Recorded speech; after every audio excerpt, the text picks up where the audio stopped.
This story is tiled. I caught my husband and sister naked in my kitchen, and now I have to pick up the pieces of betrayal to build a new life without them. I always thought my life was solid, built on trust and stability, a marriage that wasn't perfect but felt unbreakable, and a relationship with my sister that had been my anchor through every storm. I believed in the little moments, the quiet reassurances, the simple gestures of love and loyalty that made everything feel safe. I never imagined that in a single moment, everything I held dear would be ripped apart, leaving me gasping for air, drowning in betrayal so deep that I could feel it crushing me from the inside out. That day, I wasn't supposed to be home early. Work had wrapped up sooner than expected, and I figured I'd take advantage of the free time, grab a bottle of wine, and surprise my husband with an impromptu date night. Maybe we'd order takeout, curl up on the couch, and enjoy the kind of evening that had been missing from our routine lately.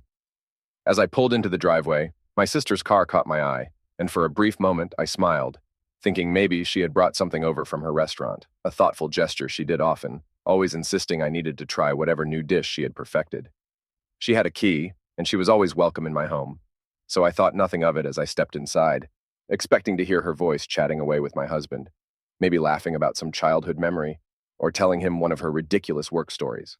But the house was quiet, eerily so, the kind of silence that immediately makes your stomach tighten, that instinctive primal sense that something is terribly wrong creeping up your spine before your mind can fully catch up.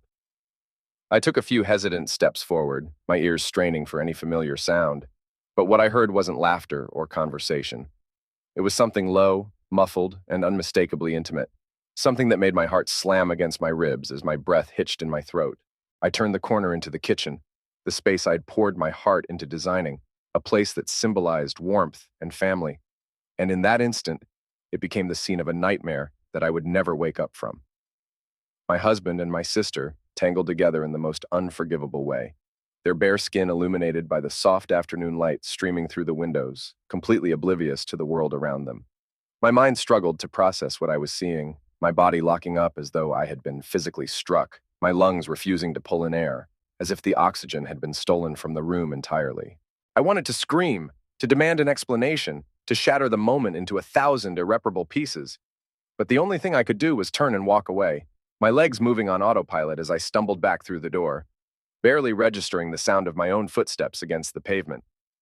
I don't even remember getting into my car or pulling out of the driveway, but suddenly I was driving, my hands gripping the wheel so tightly that my knuckles ached, my vision blurred by the flood of tears I refused to let fall. I just kept going, block after block, mile after mile, as if I could outrun the image that was now seared into my mind, as if distance could somehow erase the betrayal that had taken root deep inside me. It wasn't until I found myself in front of a hotel, staring blankly at the neon vacancy sign flickering against the darkening sky, that I realized I had no idea where I was going, no plan, no idea what came next. All I knew was that I couldn't go home, not now, maybe not ever. I stepped inside, my body moving on autopilot as I handed over my credit card at the front desk, barely registering the clerk's polite smile or the sound of the key card sliding across the counter. The moment I was alone in the small impersonal room, the dam inside me broke, and I crumbled onto the bed, my entire body racked with sobs so violent that I thought they might tear me apart. I had spent my whole life believing that love meant trust, that family meant loyalty, that the people you cherished most would always protect you from pain. But as I lay there, the weight of betrayal pressing down on my chest, I realized how naive I had been, how foolish it was to think that love alone was enough to keep people from destroying you. I don't know how long I lay there, staring at the ceiling, my body too exhausted to move, my mind too shattered to make sense of anything. Time blurred into something meaningless, slipping between my fingers like sand, and I let it. Anything was better than thinking. Anything was better than remembering what I had seen. But the problem with pain is that it doesn't fade just because you ignore it. It lingers, tightening its grip around your throat, squeezing the air from your lungs until you're forced to confront it. And when I did, the reality of it all came crashing down on me like a tidal wave, pulling me under, leaving me gasping and grasping for something, anything to hold on to. I reached for my phone, my fingers trembling as I unlocked it, only to realize I had no one to call. The two people I would have turned to in a moment like this were the very ones who had shattered my world. My husband, the man who had vowed to love and cherish me. My sister, my only real family, the one person I had trusted above all others. Both of them had betrayed me in the cruelest way imaginable, and suddenly I felt smaller than I ever had before. A single text notification sat on my screen, the name burning into my retinas like a cruel joke. Ryan, my husband. The man I had given my heart to, the man I had built a life with. I couldn't bring myself to open it, but my thumb hovered over the message anyway. Some pathetic, broken part of me desperate for an explanation, as if any words he could say would make this hurt any less. I exhaled shakily, forcing myself to tap on the notification. Ryan, please, just talk to me. Let me explain. Explain? As if there was an explanation for this. As if anything could justify what he had done. I clenched my jaw, my entire body tense as I stared at the words, bile rising in my throat at the sheer audacity of it all. I wanted to reply, to scream at him, to make him feel even a fraction of the agony that was consuming me from the inside out. But I knew that nothing I said would ever be enough. There was no way to make him understand the depth of his betrayal. No way to make him feel the way I felt right now, utterly broken, completely alone. Without another thought, I blocked his number. Then, with a deep breath and shaking fingers, I did the same to my sister. If they wanted to explain themselves, they could scream into the void for all I cared. They no longer existed in my world. But even as I severed that last fragile thread connecting us, the pain didn't lessen. It sat there, heavy and suffocating, curling around me like a vice. I needed air. I needed to get out of this suffocating hotel room, away from the four walls that felt like they were closing in on me. I grabbed my keys, slipping my shoes on hastily before stepping out into the night. The air was cool, crisp against my overheated skin, and I inhaled deeply, trying to ground myself, trying to push away the thoughts clawing at the edges of my mind. I walked aimlessly, my feet moving without direction, my thoughts racing too fast for me to catch hold of anything concrete. Faces blurred past me, strangers living their ordinary lives, completely unaware of the storm raging inside of me. I envied them. I envied their normalcy, their peace, their ignorance. Eventually, I found myself at a small diner on the corner of an empty street, the warm glow of the neon sign beckoning me inside. I slipped into a booth near the window, my hands wrapped around the menu, though I had no intention of ordering anything.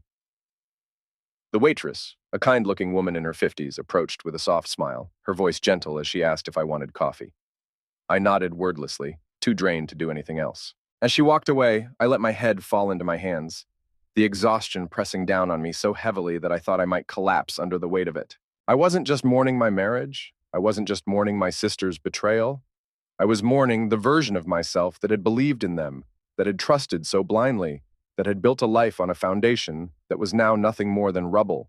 And the worst part? I had no idea what to do next. I sat in that diner for what felt like hours, my hands wrapped around the steaming cup of coffee that I had barely touched, my mind spiraling in a million different directions, trying to make sense of the senseless, trying to stitch together the pieces of my broken reality. But no matter how many times I replayed the scene in my head, no matter how much I searched for some hidden sign that I had missed, there was nothing.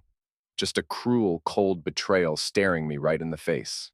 I thought about my sister, the person who had been my shadow growing up, the one I used to sneak into bed with when we were kids after a bad dream, the one who had held my hand at our mother's funeral, the one who had always promised that no matter what, we would always have each other. I had defended her more times than I could count, stood by her when she made reckless choices, picked her up when she fell, and now, when I least expected it, she had driven the sharpest knife straight into my back, twisting it without hesitation. Then there was Ryan, my husband, the man I had built a life with, the person I had trusted enough to share my dreams, my fears, my heart, the man who had looked me in the eye just weeks ago and told me he loved me, told me he couldn't imagine his life without me, told me I was his forever. How easy it must have been for him to lie. How effortless it must have been to betray me while still kissing me goodbye in the mornings, while still whispering goodnight against my skin, while still pretending that he was the man I thought I married. A part of me wanted to storm back home, to throw open the door and demand answers, to make them both feel as small, as shattered, as worthless as they had made me feel in that moment. But another part of me, the part that was too raw, too exposed, too fragile to handle any more pain, knew that I couldn't face them. Not yet, maybe not ever. I didn't want to hear their excuses, their half-hearted apologies, their pathetic attempts to justify the unjustifiable, because there was no explanation that could ever erase what they had done, no words that could undo the way they had burned everything we had built to the ground. I didn't even know who I was anymore without them, without the life I had spent years building, without the identity that had been so deeply intertwined with being Ryan's wife and my sister's best friend. It was like staring into a void, an empty, endless nothingness where my future used to be. And the thought of starting over, of rebuilding from the ashes, felt impossible, felt exhausting, felt like a burden I wasn't ready to carry. At some point, I realized I couldn't sit there forever, couldn't just disappear into the cracked vinyl of the diner booth no matter how much I wanted to. The world outside hadn't stopped spinning just because mine had shattered, and whether I liked it or not, I had to figure out what came next, even if every step forward felt like dragging my body through quicksand. I paid for the coffee I hadn't touched, offered the kind waitress a small, forced smile, and stepped back out into the night, the cold air biting at my skin as I walked back toward the hotel, my mind still heavy with the weight of everything I couldn't escape. I had no idea what I was supposed to do next, no idea where I was supposed to go from here, but I knew one thing for certain. Whatever happened, I would never let them see me break. Update. Reality hits. Hard. I woke up in that stiff hotel bed with my body aching, my head pounding, and a deep emptiness settled in my chest. The kind of emptiness that made it hard to breathe. The kind that reminded me over and over again that nothing would ever be the same again. That I had gone to sleep in one life and woken up in another.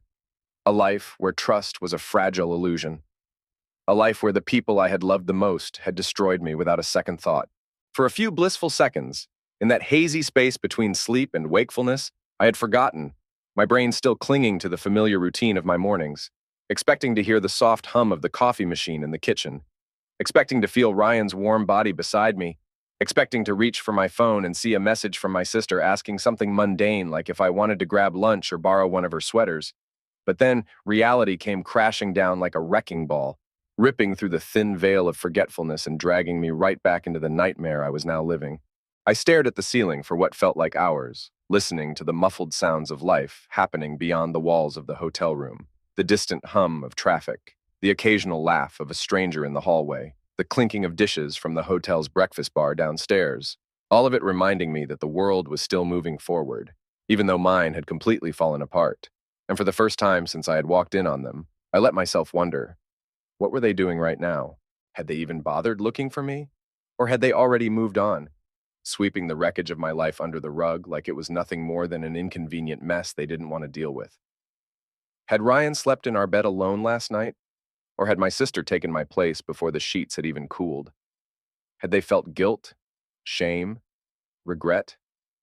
Or had they simply accepted that this was their new reality, as if I had never existed, as if the life I had shared with them had never mattered? I hated myself for caring, hated myself for letting the questions eat away at me, hated that somewhere, deep down, there was still a small, pathetic part of me that wanted to believe there was an explanation, that wanted to believe Ryan would burst through that door with tears in his eyes, telling me it was all a mistake, that he had been weak, that he had been stupid, that he still loved me, that he would do anything to fix this. But I knew better. I had seen the truth with my own eyes.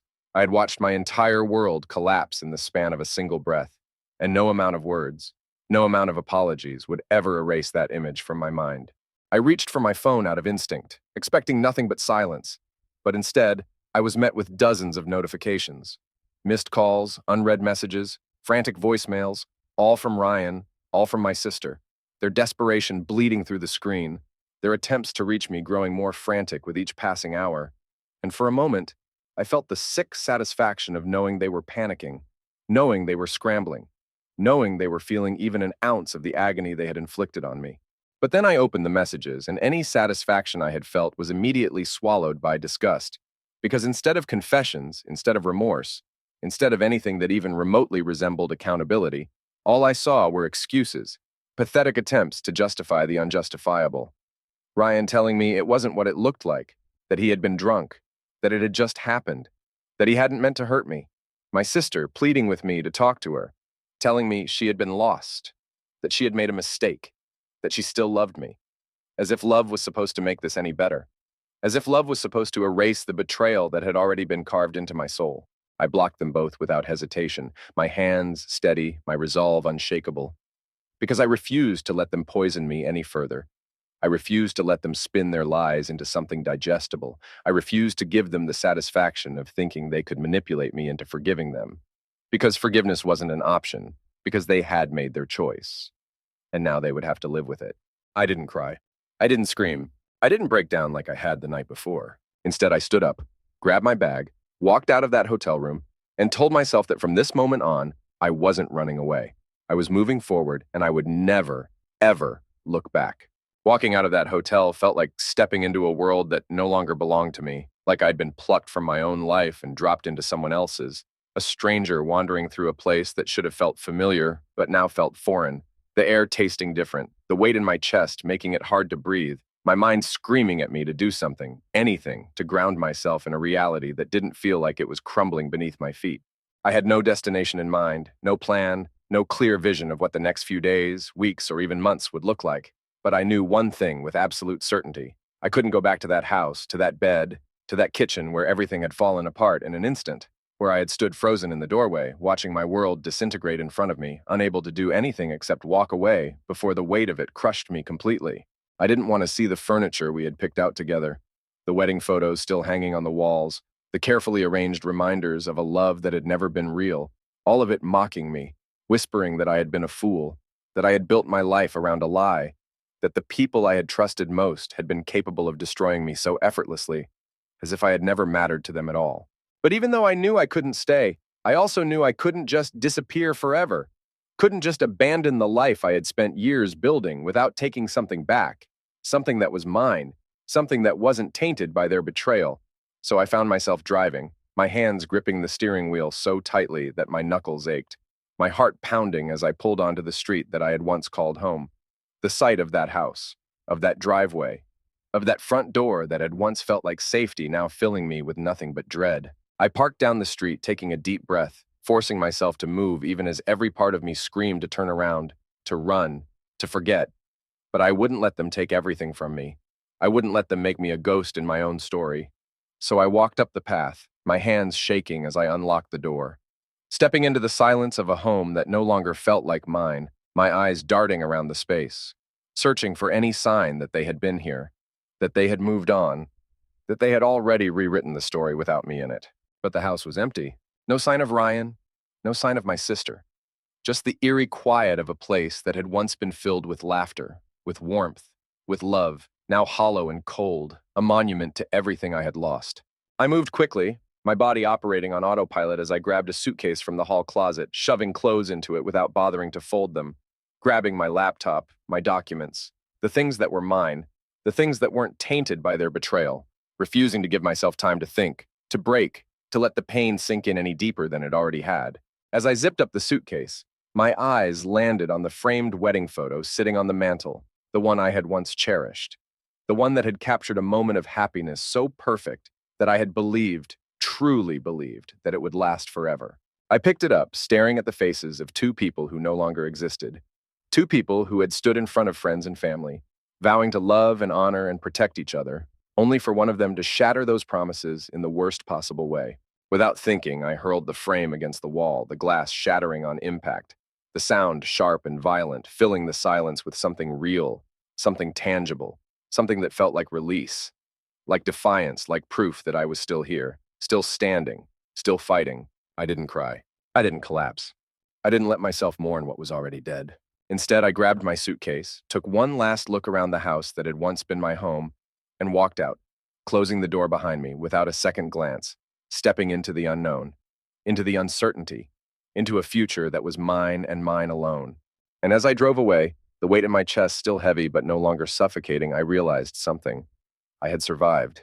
They had taken everything from me, but they hadn't destroyed me. I was still here, and that was enough.